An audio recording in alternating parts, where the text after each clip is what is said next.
இன்னைக்கு 2025 ஐபிஎல்கான mega action Saudi அரேபியாவில் முதல் நாள் நடந்து முடிஞ்சிருக்கு.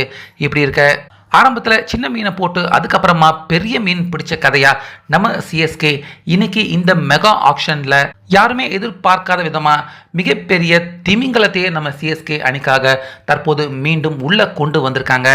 ஸோ அந்த வகையில் இந்த முதல் நாள் ஆக்ஷனில் நம்ம சிஎஸ்கே இன்னைக்கு வாங்கியிருக்க பிளேயர்கள் எல்லாருமே யார் யார் அப்படிங்கிறத இப்போ பார்த்துடலாம்.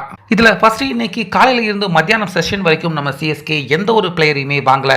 அந்த நேரத்தில் தான் ஸ்ரேஷ் ஐயர், ரிஷப் பண்ட் இரண்டு பேருமே ஐபிஎல்லையே மிகப்பெரிய எக்ஸ்பென்சிவ் பிளேயராக அவங்க 27 கோடி ரூபாய் வரைக்கும் விற்கப்பட்டிருந்தது. அதுக்கப்புறமா முதல் பிளேயராக நம்ம சிஎஸ்கே கான்வேவை 6.25 கோடி ரூபாய்க்கு வாங்கினாங்க. அதுக்கு அப்புறமா ராகுல் திரிபாட்டியை சுமார் 3 கோடியே 40 லட்சம் ரூபாய்க்கு நம்ம சிஎஸ்கே வாங்கினாங்க. அதுக்கு அடுத்ததா ரச்சின் ரவீந்திராவை 4 கோடி ரூபாய் வரைக்கும், அதுக்கு அப்புறமா நம்ம தமிழக பிளேயர் ரவிச்சந்திர அஸ்வின் அவரை மிகப்பெரிய போட்டிக்கு நடுவில் சுமார் 9 கோடியே 75 லட்சம் ரூபாய்க்கு நம்ம அஸ்வினை வாங்கினாங்க. அதுக்கப்புறமா காலித் அகமதை சுமார் 4 கோடியே 80 லட்சம் ரூபாய்க்கும், அதுக்கப்புறமா நூர் அகமது அவரை ஆர்டிஎம் கார்டு எதிரணி அவங்க பயன்படுத்தினாங்க. அப்போ 5 கோடி ரூபாய் தான் அவருடைய தொகையாக இருந்துச்சு. ஆனால் சிஎஸ்கே ஆர்டிஎம் கார்டில் இருந்து மீறி நூர் அகமது அவரை 10 கோடி ரூபாய்க்கு வாங்கினாங்க.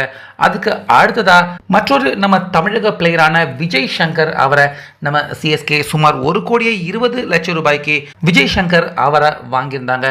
அந்த வகையில் இன்னைக்கு காலையில் ஏலம் தூங்குறப்ப ரிஷப் பண்ட் அவருடைய ஏலத்தொகை பயங்கரமாக எகிரி போயிட்டு இருக்கப்ப நம்ம சிஎஸ்கே ரிஷப் பண்ட் அவரை வாங்குவாங்களோ அப்படின்னு எதிர்பார்த்தாங்க ரசிகர்கள். ஆனால் ஒரு பிட் கூட நம்ம சிஎஸ்கே ரிஷப் பண்ட் அவரை கேட்கல. அதே போல் நட்ராஜ் சுமார் 11 கோடி ரூபாய் வரைக்கும் தான் நட்ராஜ் அவருடைய ஏலத்தொகையும் போச்சு.